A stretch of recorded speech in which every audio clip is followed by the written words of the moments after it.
25 বছর পর্যন্ত জুয়ান পোলাটা মায়ের আদর ছাড়া চলতে পারে না। হঠাৎ করে সুন্দরী একটা রমণীগড়ের মধ্যে আসার পরে মা বাবায় কষ্ট করে করে ওরে পাঠাইয়া দিল সৌদি আরবে। চলে গেল বাহিরে, লাখ লাখ টাকা কামায় মাসে মাসে। একটা বড় যায়, একদিন গেল, দুদিন গেল, 3 দিন গেল, 1 মাস গেল, 2 মাস গেল। বউটা বারবার টেলিফোন দিয়া কয়, তোমার মায়ের জ্বালায় বাঁচি না, তোমার বাবার জ্বালায় আমি বাঁচি না। তোমার মা আমারে সকালেও ধমক দেয়, দুপুরেও ধমক দেয়, রাতের বেলা ধমক দেয়। অথচ একটা সন্তান হইয়া তার বউরে সে বলতে পারে নাই, মায়ের ধমকটাই আমার জীবনের জন্য কল্যাণ বয়ে আনবে। কারণ মা যদি আমারে ধমক দেয়, ওই মায়ের ধমকের মধ্যেও বরকত আছে। না না, বাবা যদি আমারে ধমক দেয়, ওই ধমকের মধ্যেও আমার জন্য বড় বরকত। আল্লাহ বাবার ধমকের মধ্যে আমার জন্য বরকত রাখছেন। তাহলে জীবনে কোনোদিন আমি এই কথা বলতে পারবো না, বউরে আমার মায়ের কথা পাত্তা দিও না, মায়ের কথা বাদ দাও, এটা আমি বলতে পারবো না। কিন্তু এরপরেও যুবক ছেলেটা কেন যেন এবার মায়ের ফোন দেয় না, মায়ের সাথে কথাও বলেন। বাহির থেকে আসার পরে হঠাৎ করে বউ যে মায়ের কথা বারবার বলল, তোমার মায়ের সকাল বেলা আমারে ধমক দেয়, দুপুর বেলা আমারে ধমক দেয়, রাতের বেলা আমারে ধমক দেয়। হঠাৎ করে এবার ওই মহিলা বলার পরে এবার মায়ের প্রতি একটা ঘৃণা জমে গেল। 25 বছর যে মায়ের আদর সারা বিন্দু থেকে বিন্দু মাত্র পরিমাণ চলতে পারে না, ওই ছেলেটাই এখন সকালেও মায়ের ডাক দেয় না, দুপুরেও ডাক দেয় না, রাতের বেলাও ডাক দেয় না। এমন নিমখারাম সন্তান আমগো সমাজে আছে না না? বউরে প্রায়োরিটি দিবে, মায়ের প্রায়োরিটি দেয় না। অথচ জানে না জীবনে কোনোদিন যদি মায়ের বদদুয়া যদি আমার কপালের মধ্যে লেগে যায়, আমি জীবনে উন্নত হতে পারবো না, সফলতার দুয়ার পর্যন্ত জীবনেও কোনোদিন আমি যেতে পারবো না। মায়ের দোয়া নিয়ে যদি আগাও, মনে রাখবা ওয়াইসাল কারণী আমার রবের দরবারে তো দামি হইছে। দুনিয়ার কোন সাধারণ আমলের দ্বারা না, বরং মায়ের দোয়ায় আমার রবের দরবারে কবুল হয়ে গেছে। পড়েন সুবহানাল্লাহ। ওয়াইসাল কারণী ইয়েমেনের বাড়ি, কর নামক এলাকা, জঙ্গলের মধ্যে যার বসবাস, ওয়াইসাল কারণী রাহমাতুল্লাহ আলাইহি যার নাম। মায়ের খেদমত করে, মায়ের সেবা করে, মায়ের সাথে সব দিনের জীবনটি অংশটা পরিপূর্ণ কাটায় দেয়, রাতে কাটায় দেয়। মায়ার নবীর চেহারা মুবারক দেখার জন্য একদিন বলে, মা গো আমি মদিনায় যাব, নবীরে দেখার জন্য আমার যাইবার বড় মনে চায়। মায় কয়, আমার তো আর কোনো দ্বিতীয় কোনো ছেলেও নাই, আমার কোনো মেয়েও নাই। ও সন্তান আমার, তুমি যদি আমার সাইরা মদিনায় যাও, তাহলে আমারে কে দেখবে, আমারে কে খাওয়াবে? এই চিন্তায় আমি মা পড়ে যাব। মনে হয় না খায় আমি মা দুনিয়া থেকে বিদায় নিয়ে চলে যাওয়া লাগবে। ওয়াইসাল কারণী কয়, তাহলে মা আপনি কি বলেন? কয়, তুমি আমার সঙ্গেই থাক। আমার মায়ার নবীরে দেখতে যাইতে পারে না, মায়ের কাছে পরে রইল ওয়াইসাল কারণী রাহমাতুল্লাহ আলাইহি। একটা পর্যায়ে মা চোখের পানি ফেলে আমার রবের দরবারে আবদার জানায়, আল্লাহ গো, ওয়াইসাল কারণীরে তুমি জামানার শ্রেষ্ঠ শুধু ওলি বানাইলে হবে না, তুমি আমার সন্তানের জামানার সব ওলিদের ওলি তুমি বানায়া দাও। শুধু ওলি না, সব ওলিদের ওলি তুমি তারে বানায়া দাও। মায়ের দোয়া আল্লাহর দরবারে করলো, আল্লাহর দরবারে মায়ের দোয়া কবুল হয়ে গেল। ওয়াইসাল কারণী রাহমাতুল্লাহ আলাইহি জামানার শ্রেষ্ঠ ওলি আল্লাহ তারে বানায়া দিলেন। ওদিকে মায়ার নবী মদিনায়, আল্লাহ পাক রব্বুল আলামিন আমার নবীর স্বপ্ন যুগে নবীর দেখায়া দিলেন, নবী গো আপনার একজন আশেক আছে, ইয়ামানের কর অঞ্চলের মধ্যে বসবাস। মায়ের কথা মানতে যাইয়া মদিনা ইয়ামান থেকে আপনাকে দেখার জন্য আসতে পারে না। আল্লাহ পাক বলছে মায়ের অবাধ্য হওয়া যাবে না, এই জন্য নবী আপনাকেও দেখতে আসতে পারে নাই। তার মা হাত তুইলে আমি রবের দরবারে দোয়া করার কারণে এত পরিমাণে আমি আল্লাহ কবুল করে নিলাম, এত পরিমাণে গ্রহণ করে নিলাম, এত পরিমাণে আমি আল্লাহ অ্যাকসেপ্ট করে নিলাম। আমি আল্লাহ তারে মুস্তাজাবুদ দাওয়া বানায় দিলাম, এমন মুস্তাজাবুদ দাওয়া যে দোয়া করতে দেরি হবে, আমি আল্লাহ কবুল করতে দেরি করব না। পড়েন সুবহানাল্লাহ। তারে আমি মুস্তাজাবুদ দাওয়া বানিয়ে দিলাম। কার দোয়ায়? সবাই বলতে হবে কার দোয়ায়? মায়ের দোয়া। মায়ার নবী স্বপ্ন যুগে দেখলেন ওয়াইসাল কারনীকে। ইন্তেকালের আগে আমার নবী যখন দুনিয়া থেকে বিদায় নিয়ে চলে যাবে এমন একটা ভাব হয়ে গেল। মায়ার নবী ডাক দিয়ে, ওমর আমার দরবারে আসো না, আলী আমার দরবারে আসো না। ওমর আর আলীকে আমার মায়া নবী নবীর কাছে ডাকলেন আর বললেন, ওমর রে, এই আলী রে, ইয়ামেনের একটা আশেক আছে যার নাম হলো ওয়াইসাল কারনী রাহমাতুল্লাহি আলাইহি। তার নাম ওয়াইসাল কারনী। আমার মরণের পরে আমার পরনের একটা জুব্বা তার কাছে গিয়ে তোমরা হাদিয়া দিয়া দিবা। সুবহানাল্লাহ। পকেটে ধুন বাড়ি যায় কই কি দিত? জুব্বা দিত। জুব্বা কার জুব্বা? হুজুরের জুব্বা না, দুনিয়ার কোন পীরের জুব্বা না, নবীর জুব্বা। সুবহানাল্লাহ পড়বেন না। যে নবীর দেহ মুবারকের এত দাম, জুব্বা মুবারকের কত দাম। কই জুব্বাটা তারে দিয়ে দিব। হযরতে ওমর বলতে লাগলেন, নবী আমার কেমনে চিনবো ওয়াইসাল কারনীকে? আমরা ওয়াইসাল কারনীকে চিনবো কেমনে বলেন না? ওই চিনবা কি করে? ওয়াইসাল কারনীর হাতটা এমন হবে, পাটা এমন হবে, তার চেহারা এমন হবে, তার পা এমন হবে, তার বডি গঠন করেন এটা এমন হবে, তার হাতের মধ্যে একটা সাদা দাগ দেখতে পারবা।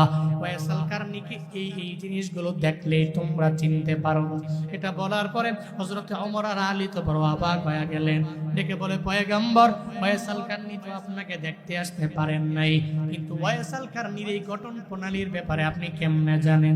আমার মায়ার নবী জানায়া দেয়, ও ওমর আলী আমার সাহাবী, ওয়াইসাল কারনীরে সরাসরি আমি দেখি নাই, কিন্তু ওয়াইসাল কারনীরে স্বপ্ন যুগে আমার আল্লাহ একবার না, দুবার না, তিনবার না, বহুতবার আল্লাহ পাক ওয়াইসাল কারনীরে আমার স্বপ্ন যুগে দেখায়া দিয়েছে।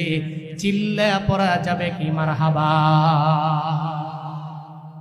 একবার দুবার না, বহুবার ওয়াইসাল কারনীরে আল্লাহ পাক স্বপ্ন যুগে আমরা দেখায়া দিয়েছে। ওয়াইসাল কারনীর জন্য বড় দামি। মনে রাখবা, নবী বলছেন, কেউ যদি আমার মায়ার নবীর স্বপ্ন যুগের মধ্যে আমার মায়ার নবীরে দেখে, তার জন্য জান্নাতটা ওয়াজিব হয়ে যায়, তার জন্য জাহান্নাম হারাম হয়ে যায়। ও হাপানিয়ার যুবক, আমার মায়ার নবীরে দেখতে পারলে এত লাভ, এত পরিমাণে ফায়দা। আল্লাহ পাক তোমার জন্য জান্নাতটারে ওয়াজিব বানায়া দিবে, জাহান্নামটারে তোমার জন্য হারাম বানায়া দিবে। নবীরে কেমনে দেখবা? একটা আমল তোমাদের শিখায়া যায়। প্রতি রাতের বেলা ঘুমানোর আগে নাটক না দেখা, সিনেমা না দেখা, ছবি না দেখা, ঘুমানোর আগে যদি শতবার একটা তাসবিহ নিয়ে অথবা হাতের করা গয়না গয়না আমার নবীর উপরে দরুদ পড়ো, সাল্লাল্লাহু আলাইহি ওয়াসাল্লাম, সাল্লাল্লাহু আলাইহি ওয়াসাল্লাম, সাল্লাল্লাহু আলাইহি ওয়াসাল্লাম।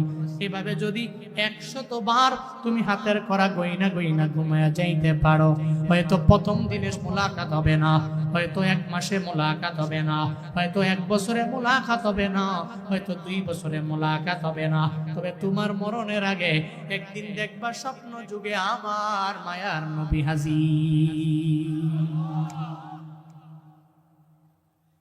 নবীরে দেখলে জান্নাত ওয়াজিব, জাহান্নাম হালাল না হারাম?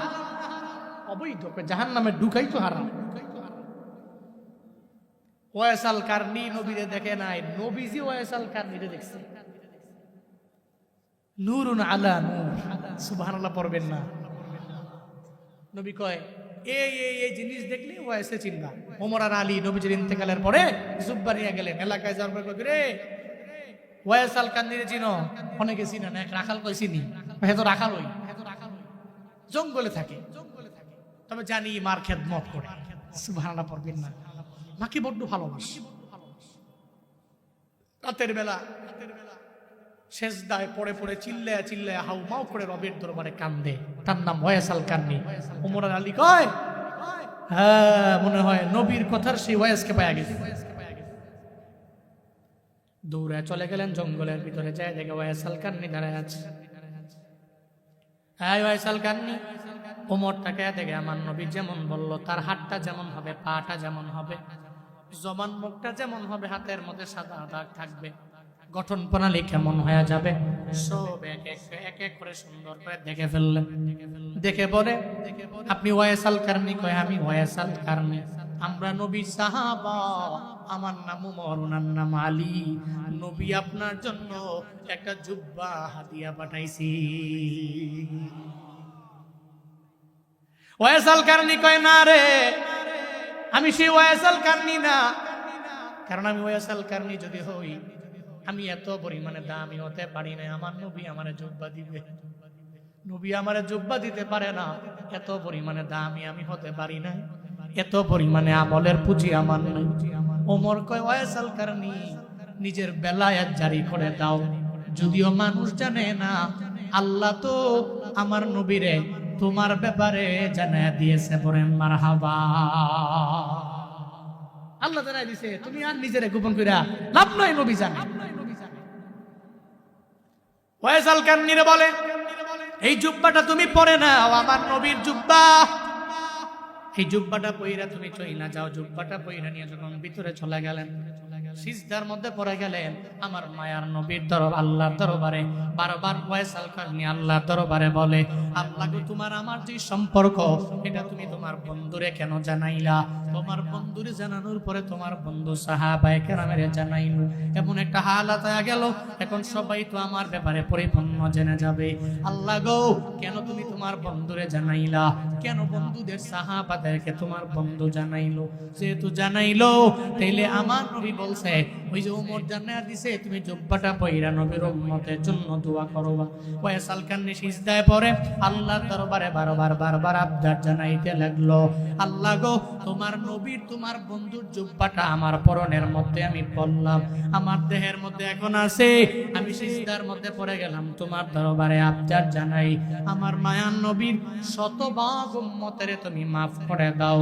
যারা আউলিয়া, এরা সিজদার মধ্যে আমার আল্লাহর সাথেও কথা বলতে পারে কি পারে না? ইলহাম জারি হয়, আল্লাহর সাথে কথা বলে। আল্লাহকে বলতে লাগলো, নবীর শতভাগ উম্মতের মাফ করে দাও। আল্লাহ কয়, আয় ওয়াইস আল কারনি, পাগলামি করলে হবে না, শতভাগ উম্মতরে মাফ করলে তো হবে না।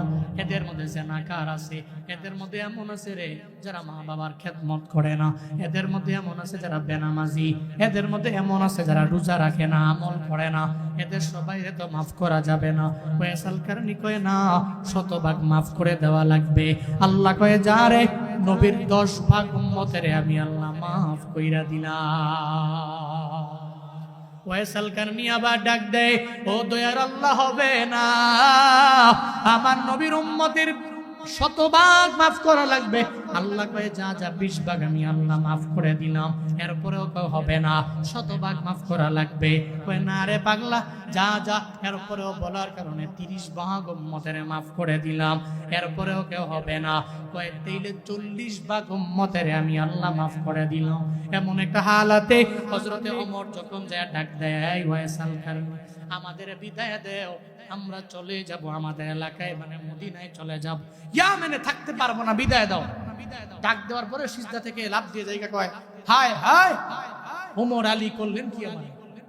আমি তো সিজদায় আল্লাহর সাথে নবীর পরনের জুব্বা পইরা কথা বলতেছিলাম, যদি ডাক না দিতেন, আমি আল্লাহর সাথে এমন সম্পর্ক লাগাইছিলাম, ডাক না দিলে 40 ভাগ কেন, শতভাগ নবীর উম্মতদেরকে মাফ চাইয়া আল্লাহর কাছ থেকে উম্মতগুলোরে জান্নাতি বানায় দিত। এরা মুস্তাজাবুদ দাওয়া, আল্লাহকে ডাকতে দেরি, আল্লাহ ডাকে সাড়া দিতে দেরি করে কেমনে সম্ভব? মায়ের দোয়ার বদৌলতে। কার দোয়ার বদৌলতে? সবাই বলতে হবে কার দোয়ার বদৌলতে। এর মার কাছ থেকে দোয়া নিবেন নাহলে বদ দোয়া নিবেন? হ্যাঁ, মার কাছ থেকে দোয়া নিয়ে চলবে, দোয়া নিয়ে চলবে, জীবনটা সুন্দর। বউয়ের কথা মানবেন না এটা বলি না, মানবেন। তবে বউকে বলবেন, মা যদি ধমক দেয়, যদি দু তিনটা কথা বলে, মুরব্বী মানুষ বলতেই পারে, বার্ধক্যজনিত কারণে বুঝেও বুঝবে না, এমন একটা হালাত হবে, মনে করতে হবে আমার মা যেটা বলে এটাই সঠিক। কিন্তু মায়ের সাথে চোখ রাঙিয়ে জীবনে কোনোদিন কথা বলো না, তোমার যা আবদার আমি পূরণ করবো, তবে মায়ের বিরুদ্ধে যে কিছু আমাকে বলা যাবে এটা বলে দিবে। কারণ বউ গেলে বউ মিলে, মা গেলে মা মিলে, কথা কয় না? এই যে মুরব্বীরা যারা আছেন, আম্মা হারাইছেন, জীবনে কোনোদিন আম্মার মিলবে? হ্যাঁ, কবরের পাশে গিয়া দাঁড়ায় দাঁড়ায় কানলেও মায়ের জীবনে কোনোদিন আসবে? মা তো মাই, এই জন্য বলা হয় মা তো মাই। জীবনের মূল কষ্ট মায়ের, প্রসব বেদনা, সাত আসমান সাত জমিন তখন মায়েরই মাথা। জীবনের মূল কষ্ট মায়ের, প্রসব বেদনা, সাত আসমান সাত জমিন তখন মায়েরই মাথা। এমন মাকে কেমনে আজি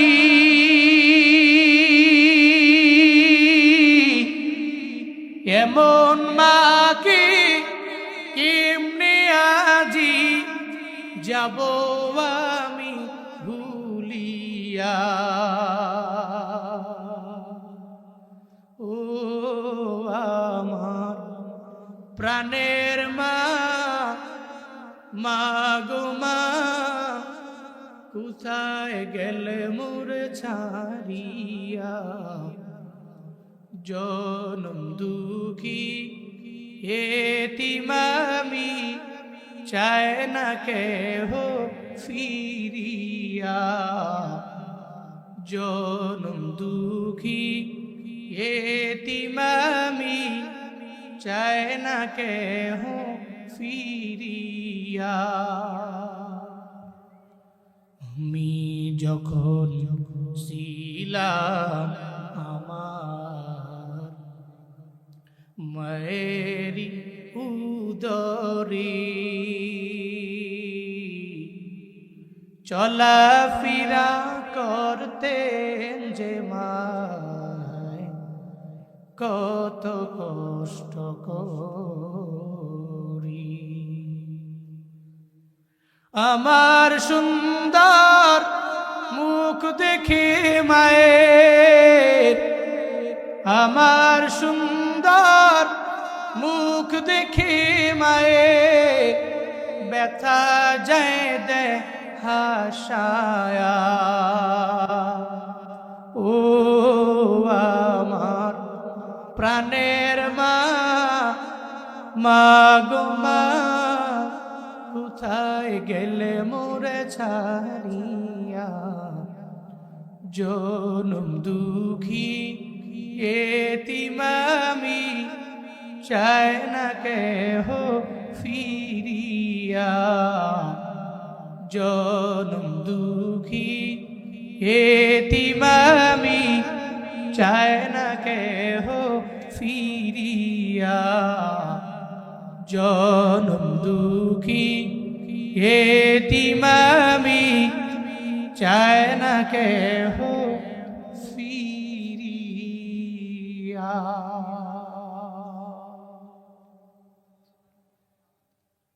চিল্লায় পড়া যাবে না আমার হাবা। মা চলে গেলে মা পাওয়া যাবে? ওদিন কানলেও মায় আসবে? নবী বলছেন উম্মতেরা বউরে প্রায়োরিটি দিয়া মায়ের বান্ধব। এরপর নবীজি বলছেন বাররা সাদিকুহু জাফা আবা, ব্যক্তিটা বন্ধুকে আপন মনে করবে, বাপকে পর মনে করবে। বন্ধু চাইলেই টাকা দিয়ে দিবে, বাপ চাইলে 900 একটা বুঝ দিয়ে দিবে। বন্ধুদের সাথে খরচ করতে বাধে না। বাপের মাসে 3000 টাকার ওষুধ লাগে, মেডিসিনের প্রয়োজন। বড় ভাই ঠেলা দেয় মেজো ভাইরে, মেজো ভাই ঠেলা দেয় ছোট ভাই। ঠেলতে ঠেলতে বাপে পরে কষ্ট নিয়া অসুস্থতায় ভুগে মেডিসিনের অভাবে মারা যায়। কপাল পোড়াই সন্তান বন্ধুরে আপন মনে করে বাপরে পর করে। এই সময়টা বর্তমানে আছে না নাই? আছে না নাই? নবীজি বলছেন, এরপর নবীজি বলছেন ওয়াত্তাফাতিল আসওয়াতু ফিল মাসাজিদ, মসজিদের শোরগোল বেড়ে যাবে, হট্টগোল বেড়ে যাবে, মসজিদের মধ্যে আওয়াজ বেশি হবে। এই সময়টাও আসছে।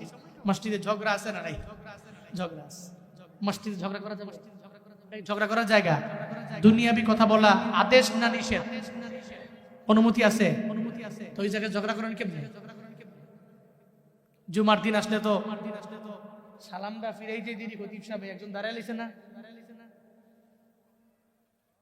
কয় কি রে তোরা না কইলাম এই কাজটা করতি, আর একজন হে পাশে দাঁড়ায় কয় কি আপনি তো ফোনটি করেন কে রে, আর একজনে কয় তুই আমার ফোনটি কইলি, লেগে লাইছে না। এটা কি মসজিদ না বাজার এটা বুঝি না। আছে না নাই? নিজের পণ্ডিত মনে করা যাবে।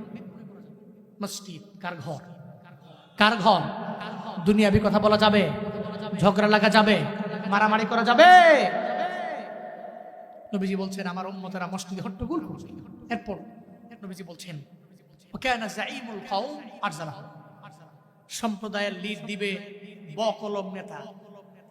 নিজের নাম নিজে লিখতে পারে না, সে সম্প্রদায়ের লিডার, কওমের লিডার, উপজেলার লিডার, জেলার বড় নেতা। টাকা আছে এই জন্য নেতা। আছে না নাই? কথা বলে না আছে না নাই? আমি বলছি না নবীজি বলছেন? নবীজি বলছেন কানা যাঈমুল কওম আরজালাহু, প্রায়োরিটি দেওয়া হবে কওমের এমন এক নেতাকে যেই নেতা বক। এরপর নবীজি বলছেন উকরিমার রুজুল মাখাফাতা শাররি, ব্যক্তিকে সম্মান করা হবে তার অনিষ্টতা থেকে বাঁচার জন্য। ব্যক্তিকে সম্মান করা হবে তার অনিষ্টতা থেকে বাঁচার জন্য। কেমন? এই ব্যক্তির নাম না দিলে মসজিদ বন্ধ করে দিবে, মাদ্রাসা বন্ধ হয়ে যাবে, মাহফিলের পারমিশন মিলবে না। এই ডরে পোস্টারে ব্যানারে নাম তো দিতেই হবে। একটা সময়তে এমন ছিল এমপি সাহেবের নাম যদি বক্তাদের উপরে না হয়, নিচে যদি হয়, তাহলে এই মাহফিলের পারমিশন মিলে না। তাহলে বোঝা গেল মন দিয়ে সম্মান করে নাই। হ্যাঁ, ডরে ভয়ে উপরে ওনার নাম দিছে, এত বড় পীড়া, বক্তার নাম দিছে নিচে ছোট পীড়া। অথচ উনি জিন্দেগিতেও জীবনেও মাদ্রাসার বারান্দা যায় নাই, ওনার নাম দিছে বড় পীড়া। কেন দিছে? উদ্দেশ্য হইল এই ব্যক্তির অনিষ্টতা থেকে আমার বাঁচতে হবে, পারমিশন তো লাগবে। নবীজি বলে গেছেন উকরিমার রুজুল মাখাফাতা শাররি, ব্যক্তিকে সম্মান করা হবে তার অনিষ্টতা থেকে বাঁচার ভয়। এরপর নবীজি বলছেন শুরিবাতিল খুমু, আমার উম্মতের ভিতরে মদ বেড়ে যাবে। কি বেড়ে যাবে? মদ্যপান। মদ্যপান আছে না? হ্যাঁ, মদ খায়া টাল হয়া বউ রে কয় মা, মা রে কয় বউ। আছে না নাই? এই জন্য তো মদ খাওয়া হালাল না হারাম? হালাল না হারাম? হারাম। মনে পড়ে গেছে দুই বন্ধু মদ খায়া টাল হয়া ঢাকার শহরে হাঁটতাছে। গুলিস্তানে আসার পরে এক মদখোর বন্ধু আরেক মদখোর বন্ধুরে কয় বন্ধু, গুলিস্তানের 10 তলা এই বিল্ডিং রাস্তার মাঝে কেমনে আইলো? এক মদখোর আরেক মদখোরে কয়, তো আরেক ওই বন্ধু কয় হেসাই তো গুলিস্তানের 10 তলা বিল্ডিং তো ছিল রাস্তার পাশে, মাঝখানে কেমনে আইলো? তো কি করবো? কয় চল তাহলে ধাক্কা সোজা করে দিই। সোজা না করতে পারলে কালকে আবার বাস আইসা অ্যাক্সিডেন্ট করবে। চল তেলে দুইজনে মিলে ধাক্কানি শুরু। ওরে ধাক্কানি কারে কয়? তিরমিজি শরীফের 2210 নম্বর হাদিসটা খুতবায় পড়েছি, নবীজি বলছেন ইদা ফাআলাত উম্মতি 15 খাসলাতান হাল্লা বিহাল বালা। মায়ান নবী জানায়া দিলেন আমার উম্মতরা যখন দেখবে এদের মধ্যে 15টা খাসলত পাওয়া যায়। কয়টা? কয়টা? হাল্লা বিহাল বালা, উম্মতেরে বলে দাও এরা বড় বিপদের মধ্যে পড়বে, এরা বড় মুসিবতের মধ্যে পড়ে যাবে। 15টা খাসলত যদি দেখতে পাও তাহলে আমার উম্মতটা বড় বিপদের মধ্যে পড়বে, মুসিবতের মধ্যে পড়বে। ফাকিলা ওয়া মা হুন্না ইয়া রাসূলুল্লাহ, সাহাবায়ে কেরাম বললেন নবী ওই 15টা খাসলত কি আমাদের বলা যায় কিনা, বলবেন কিনা? নবীজি বলতে লাগলেন ক্বালা ইযা কানাল মাগনামু তুআলা, 1 নম্বরে গনিমতের মাল, নিজের মাল আমার উম্মতেরা মনে করবে। রাষ্ট্রীয় সম্পদ নিজের মনে করবে, এটা রাষ্ট্রের সম্পদ, এটা ভুলেই যাবে। এই জন্যই তো স্বৈরাচারীদের জামানায় এক একটা জালেমের অ্যাকাউন্টে এত পরিমাণে টাকা পাওয়া গেল। সুইস ব্যাংকের অ্যাকাউন্ট করে বেগম পাড়ায় রাষ্ট্রীয় সম্পদ দিয়া দিয়া বাড়ি বানায়। রাষ্ট্রীয় সম্পদ যদি নিজের মাল মনে না করত, খোদার কসম আমার দেশের মানুষেরা যেই পরিমাণে পরিশ্রম করে আগায়া যায়, এই যে গ্রামের দিন মজুর মানুষেরা যেই পরিমাণে কষ্ট করে আগায় রে বাপ, যদি এদের টাকাগুলো রাষ্ট্রীয় সম্পদ মনে কইরা বড় বড় নেতারা একটু ভালো লাইনে যদি খরচ করতে পারত, তাহলে আমার দেশটা সোনায় ভরপুর হয়ে যেত, ঠিক কিনা? রাষ্ট্রীয় সম্পদেরা নিজের মাল মনে করবে। 2 নম্বরে নবী জানায়া দেওয়াল আমানাতু মাগনামা, 2 নম্বরে আমানতের টাকা নিজের টাকা মনে করবে। আমানতের টাকা মনে করবে আমার টাকা। এর মানে হলো এমন হয়ে গেল 1 কোটি টাকা রাস্তার জন্য বাজেট হয়ে গেল, 20 লক্ষ টাকা দিয়া কাম কইরা বাকি 80 লাখ টাকা নিজের পকেটে ঢুকাইল। অথচ ওই টাকা তো তার বাবার না, ওই টাকা তো তার দাদার না, ওই টাকা তো তার বংশের কোনো ধনী ব্যক্তির না, এটা তো জনগণের। কিন্তু আমানতের টাকা নিজের টাকা মনে করেছে এমন নেতা আছে না? না। আমানতের টাকা যারা খেয়ানত করে এরা আমার নবীর অনুসারী না। একমাত্র আবু জাহালের অনুসারীরাই আমানতের টাকা মাইরা দিতে পারে, ঠিক কিনা? নবীর জিন্দেগিতে দেখো আমানতের খেয়ানত নাই। পৃথিবীর এমন কোন সেকুলার নাই যে প্রমাণ করতে পারবে আমার নবীর জিন্দেগিতে কারো টাকা নিয়ে আমার নবী মাইরা দিস। ইতিহাস প্রমাণ করতে পারবে না। আল্লাহ তো নবীরে পাঠাইলেন আমানতদারিতার জন্য। নবী খেয়ানত করে না, নবী আমানতদার। এমন দামি আমানতদার আমার নবী। নাঙ্গলকোটের মুসলমান, টুয়া হাপানিয়ার মুসলমানেরা একটু মনোযোগের কান লাগায় শৈন রে বাবা, নবীর মতো আমানতদার এই দুনিয়ার মধ্যে তুমি কাউরে খুঁজে পাইবা না। এক ইহুদি আবু জাহালের বাড়ির মধ্যে গেল, টাকা রাখলো, কয় বিপদে পড়লে তোমার কাছে চাইলে তুমি আমারে দিয়ে দিবা, কয়ে যাও আমার কাছে টাকা দিয়েই যাও, পরে টের বাবা। কয়েকদিন পর ইহুদি বিপদে পড়ে যায়, দৌড়ে যায়, কয় আবু জাহাল এই টাকাগুলো তোমার কাছে রাখলাম, তুমি আমারে দিয়া দাও। কয় তুই টাকাই রাখো নাই। কয় তোরে চিনি না। ইহুদি কয় কয়েকদিন আগে টাকা রাখলাম, এখন তুমি আমারে চিনো না। কয় এটার নাম তো আবু জাহাল। ইহুদি একবারের জায়গায় দুবার কয় বড় বিপদের মধ্যে পড়ে গেলাম, আমার টাকাগুলো আমারে দাও, বড় উপকার আমার হয়ে যাবে। আবু জাহাল কয় দিব না। তুই কি করবি? একবারের জায়গায় দুবার যদি বলো, ঘর থেকে তরবারি আইনা তোর দেহ থেকে আমি গর্দানটাকে আলাদা করে দিব। চিল্লায় পড়া যাবে কিনা? আউযুবিল্লাহ। ইহুদি চিন্তায় পড়ে গেলেন, আমার টাকা লাগবে না, টাকার বিন্দু মাত্র পরিমাণ আমার প্রয়োজন নাই। দৌড়ে রওনা হয়ে গেল। আবু জাহালের দরবারে যদি থাকি টাকাও পাবো না, আবার কল্লাটাও হারানো লাগবে, আমার দেহ থেকে গর্দান আলাদা হয়ে যাও। চোখের পানি ফালায়া ফালায়া যখন চোখের পানি মুছতে মুছতে নিজের বাড়ির দিকে রওনা, রাস্তায় যাওয়ার পরে আমার মায়ার নবীর সাথে মুলাকাত। কার সাথে? হ্যাঁ, মায়ার নবীর সাথে, যেই নবীর দিলটাকে আল্লাহ পাক মায়া দিয়েই বানাইছে। মায়ার নবী ডাক দিয়া বলে, ইহুদি কই যাও? তোমার কাছে বইলে তো আমার বিন্দু মাত্র পরিমাণ লাভ নাই, আরো লস হবে। আমার লাভ হবে না, এই জন্য মুহাম্মদ তোমার আমি বলতে রাজি না। নবী কয়, তুমি কান্দো কেন, আমারে বলো না।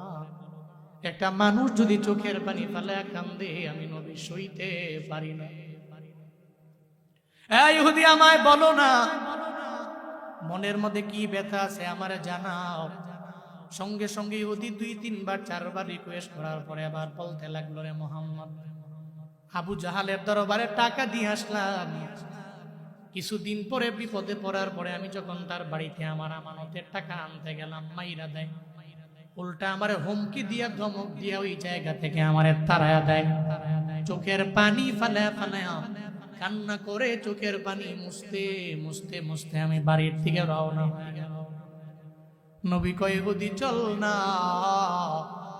আমি নবী একটু চেষ্টা করে দেখি আবু জাহালের দরবার থেকে টাকাগুলো উদ্ধার করে দেওয়া যায় কিনা।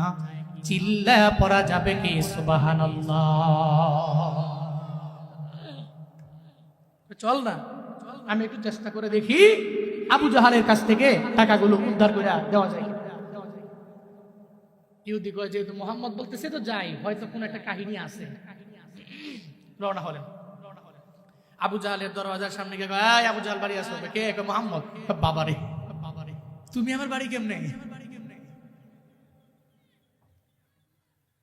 দরওয়াজা খুইলা দেখে মুহাম্মদ নবীজি দাঁড়ানো সাল্লাল্লাহু আলাইহি ওয়াসাল্লাম দাঁড়ানো, পাশে আবার ইহুদি। এবার আবু জাহালের মাথা গরম না ঠান্ডা? কই যে ইহুদিরে আমি তাড়াইয়া দিলাম, ওই ইহুদি আবার মুহাম্মদের সুপারিশ বলার জন্য নিয়ে আসলো। এত বড় সাহস ইহুদি কোত্থেকে পাইল? কেন আবার মুহাম্মদের সুপারিশ কোয়ার লেগে লয়ে আইলো? এই মুহাম্মদ, কি জন্য আমার দরবারে আসলা আমারে জানাও। মায়ান নবী কয়, আবু জাহাল, এই টাকা তোমার না, এই টাকা ইহুদির, ইহুদির টাকা ইহুদিরে ফেরাইয়া দাও, কারণ এটা বান্দার হক। যদি বান্দার হক নষ্ট করে দুনিয়া থেকে বিদায় নেও, আল্লাহর হক নষ্ট করলে আমার মাওলা তোমাকে মাফ কইরা জান্নাতে দিতে পারে। কোন একটা তাওবার কারণে, চোখের পানির কারণে আল্লাহ জান্নাতে ঢুকাইয়া দিতে পারে রে। কিন্তু যদি বান্দার হক নষ্ট করো, আমার আল্লাহও তোমারে মাফ করতে পারবে না, ঠিক কিনা? বান্দার হক বড় মারাত্মক। হাসরের ময়দানে আল্লাহ পাক বলবে, বান্দা দুনিয়াতে নেক আমল করেছো, জান্নাতে যাও। বান্দা নেক আমলের পাওয়ারের পরে যখন জান্নাতের দিকে দৌড়ে যাবে, প্রতিমধ্যে যাওয়ার পরে টুয়া হাঁপানিয়া আর একটা মানুষ সামনে দাঁড়ায় গেল। কই কই যাও? কই জান্নাত। কই যে দুনিয়া বিলাইনের 20,000 টাকা তোমার নেতার পাওয়ারের কারণে আমারে দিলা না, মাইরা দিলা, আমিও মারা গেলাম, তুমিও মারা গেলা। দুনিয়াতে 20,000 টাকা আমার ছেলেও পায় নাই, আমার মেয়েও পায় নাই, আমিও পাই নাই। আজকে সেই টাকা আমায় দাও, এরপরে জান্নাতে যাও। টুয়ার মুসলমান জানায় দাও আমায়, ওদিন কি আমার মাওলার দরবারে হিসাব দিয়া এবং ওই বান্দার টাকা দিয়া জান্নাতে যাওয়া যাবে? যাবে যাবে যাবে। ওদিন টাকা আছে, কথা কই না কেন? টাকা দে, এরপর জান্নাতে যা। কয় না, টাকা তো নাই। টাকা না থাকলে দিলে কি দিবি? নেকামল দে। হ্যাঁ, একটা পর্যায়ে দেখা যাবে কনফার্ম জান্নাতি হওয়া ব্যক্তিটা নেক দিতে দিতে দিতে টাকা 20,000, এই টাকার বিনিময়ে নেক দিতে দিতে দিতে দিতে জাহান্নামে যাওয়া লাগবে। যে ব্যক্তি কনফার্ম হয়ে গেছে, ওই ব্যক্তির নেক আমলের পাল্লাটা ভারী হইয়া সে জাহান্নাম থেকে কনভার্ট হইয়া চলে যাবে জান্নাতে। আর কনফার্ম জান্নাতি ব্যক্তিটা তার নেক আমলের পাল্লাটা কমতে কমতে কমতে কমতে হালকা হয়া সে চলে যাবে জাহান্নামে। চিল্লা পড়া যাবে কি একবার নাউজুবিল্লাহ। এর মানে বান্দার হক, বান্দার হক বড় মারাত্মক। তাফসীরে জালালাইন, তাফসীর আছে একটা জালালাইন, দুই জালালের তাফসীর, জালালউদ্দিন সুয়ুতি, জালালউদ্দিন মাহল্লি, দুই জালাল, জালালান। জালালউদ্দিন সুয়ুতি রাহমাতুল্লাহি আলাইহি বলেন, বাগদাদ থেকে একদল হাজী কাফেলা রওনা হলো মক্কায়। কই যাবে? হজে। প্রতিমধ্যে যাওয়ার পরে হঠাৎ করে একটা হাজী অসুস্থ হয়ে দুনিয়া থেকে বিদায় নিয়ে চইলা গেল। বিশাল এক মরুভূমি এলাকা, কোন জায়গায় কোনো কুদালও পাওয়া যাবে না, কোনো মানুষও নাই, কোনো বাড়িও নাই, কোনো ঘরও নাই, জনমানব শূন্য এলাকা। টেনশনে পড়ে যায়, কোথায় গেলে কুদাল পাবো, এই লোকটারে আমরা কেমনে এই জায়গার মধ্যে দাফন করতে পারবো জানা নাই। দৌড়ে রওনা হয়ে গেল। অনেক দূর যাওয়ার পরে একটা বাড়ি পাইল, তাকায় দেখো এই বাড়ির আঙ্গিনা পরিষ্কার করে কুদাল দিয়া বাড়ির মহিলায়। কে মহিলা, এই কুদালটা দাও, এই কুদালটা নিয়ে আমরা একটা হাজির কবরটাকে খনন কইরা এরপরে আমরা তোমার কুদাল তোমার আইনা দিয়ে নিব। উপকারের মায়ে তো বাগে খায়। অনেকজন এটা বইলা কুদাল নেয় মরুভূমির মধ্যে রাইখাই চলে যায়।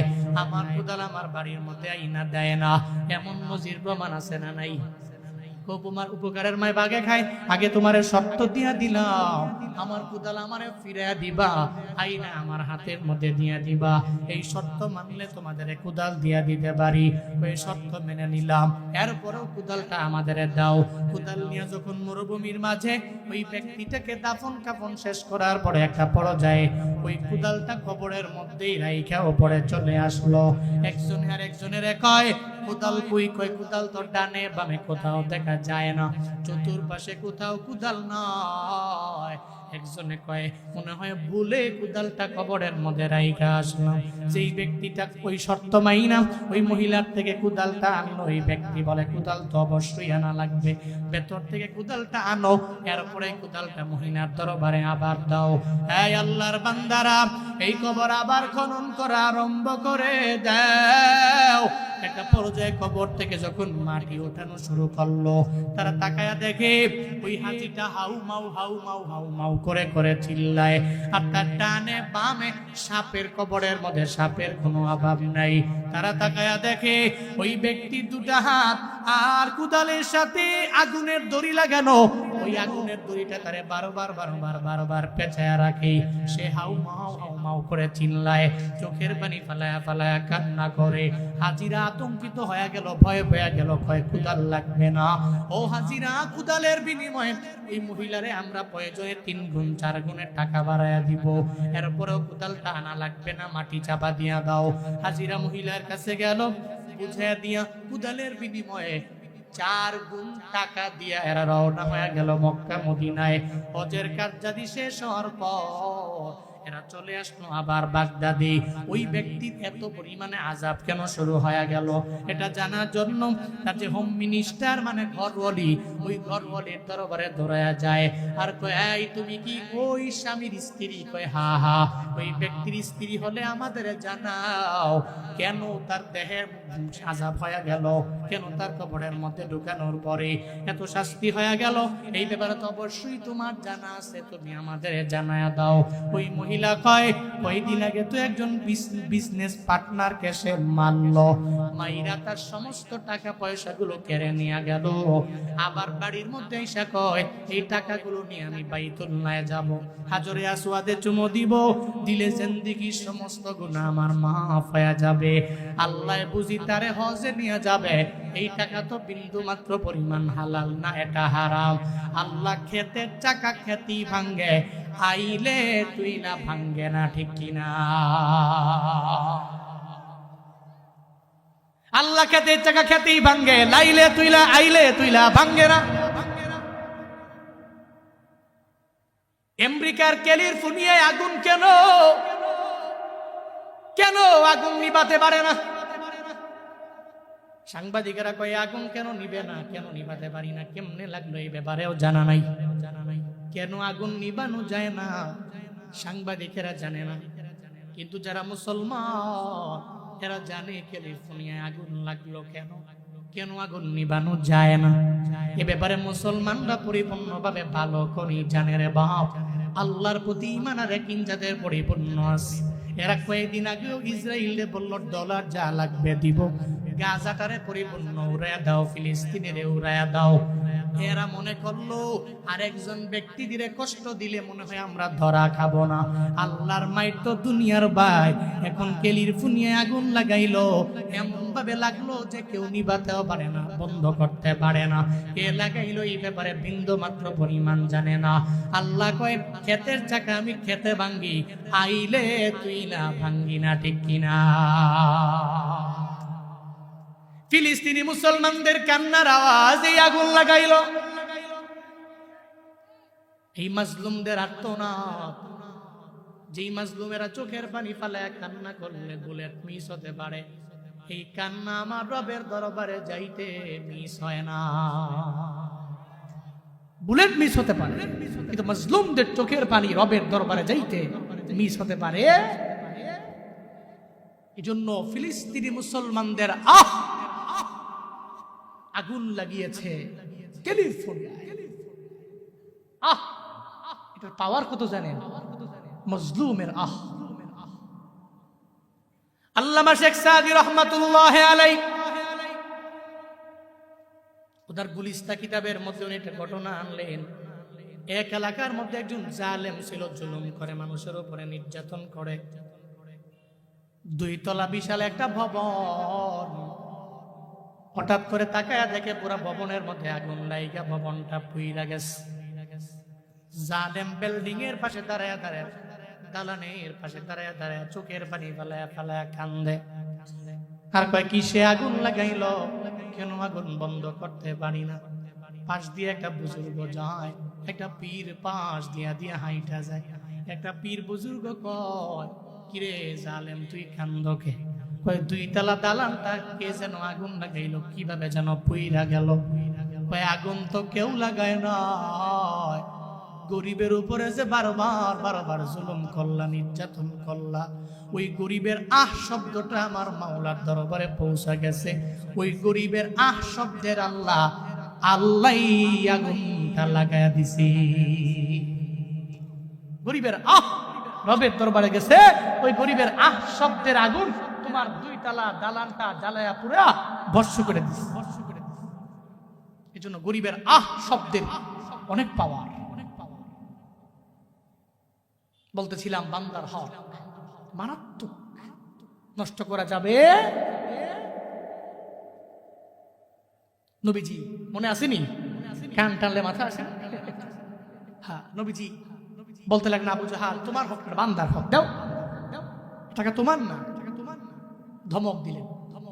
আবু জাহাল কয় কি মুহাম্মদ, একবারের জায়গায় 2 বার বললে তুমি মনে করছো তোমার ছেড়ে দিমু না? তরবারি আইনা তোমারেও তোমার দেহ থেকে কল্লাটা আলাদা করে দিবে। নাউজুবিল্লাহ পড়বেন না। এটা বলার পরে দৌড়ে যখন চলে গেল, আবু জাহাল ঘরের মধ্যে তরবারি আইনা আমার নবীর দেহ থেকে কল্লা আলাদা করে দিবে। মায়ার নবীর ডানেও কেউ নাই, বামেও কেউ নাই, সামনেও কেউ নাই, পেছনে কেউ নাই। মনে রাখবারে বাবা, দুনিয়ার কেউ যেখানে নাই, ওই জায়গায় আমার আল্লাহ আছে না? না, আল্লাহ তো আছে। মায়ার নবী বলল, মালিক এখন আমার সাহায্যকারী কেউ নাই, তুমি চাইলে তো আমার একটু সাহায্য করতে পারো রে আল্লাহ। আল্লাহ কয়, আমার নবী আমার কাছে সাহায্য চাইলো, আমি কেন আমার নবীর সাহায্য করব না? ও জিবরাইল, একটা বাঘ সাইজে আমার নবীর পাশে গিয়া দাঁড়ায়া যাও, আবু জাহালের দরবার থেকে টাকাগুলা কুইড্ড কইরা ইহুদির হাতের মধ্যে পৌঁছায়া দাও। জিবরাইল বাঘ সেজে যখন আমার মায়ার নবীর দিকে দৌড়ায়া যায়, একটা পর্যায়ে নবী দাঁড়ানো, আমার মায়ার নবী তাকায়া তাকায়া দেখে বাঘ দৌড়ায় আসে। আবু জাহাল তরবারি আইনা দেখে একটা বাঘ আমার নবীর দিকে আসে। আবু জাহাল কয়, মুহাম্মদ তুমি এখান থেকে সরে যাও, নাইলে বাঘ তোমারে খেয়ে ফেলবে, তোমারে মেরে ফেলবে। আমার মায়ার নবী বলে, ও আবু জাহাল, না না, বাকি আমারে খায় নাকি তোমারে খায় একটু পরে টের বাবা, একটু পরে টের পেয়ে যাবা বাকি আমারে ধরে নাকি তোমারে ধরে। এমন একটা হালাতে যখন একটা পর্যায়ে দেখা গেল বাঘ আমার নবীর পাশে এসে দাঁড়ায়া যায়, আবু জাহাল তাকায়া দেখে বাঘ শুধু আবু জাহাল রে খাওয়ার জন্য দৌড়ায়। নবী তাকায়া দেখে বাঘ যায় না, নবীর পাশেই বাঘটা এসে দাঁড়ায় রইল। আবু জাহাল ভয় পেয়ে গেল, আমার নবীরে বলতে লাগলো, মোহাম্মদ তুমি বাঘটারে থামাও, কারণ এই বাঘ খাওয়ার জন্য আমার দিকে দৌড়ায়। আমার মায়ার নবী কয়, না না আবু জাহাল, বাঘ তো তোমার দিকে যায় না, তুমি বাঘের কেন এত ভয় পাও? আবু জাহাল কয়, না না বাঘটারে থামাও, বাঘ আমার দরবারে আসে। নবী দেখে বাঘ যায় না, আবু জাহাল দেখে বাঘ আবু জাহাল খাওয়ার জন্য দৌড়ায়। এই কুদরত দুনিয়ার কারণ, এই কুদরত একজনের, চিল্লায়া বলো তার নাম। কার কুদরত?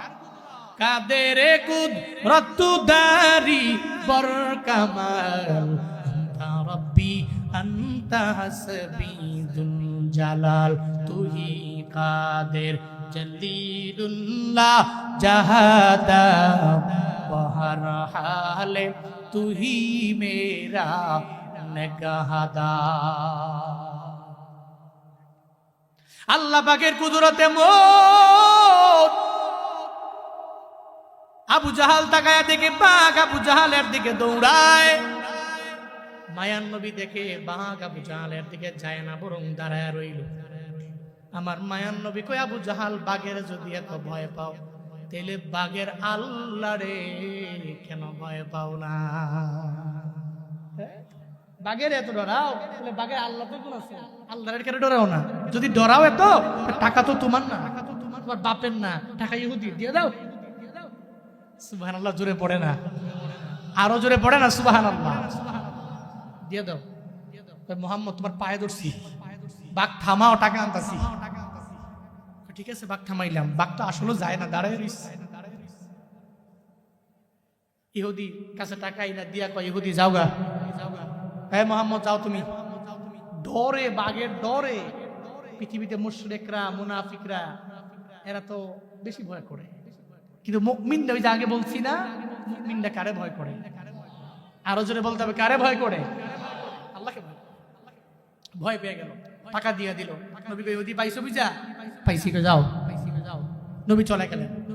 জিবরাইল বাঘের বেশে আসছেন, জিবরাইল চলে গেলেন।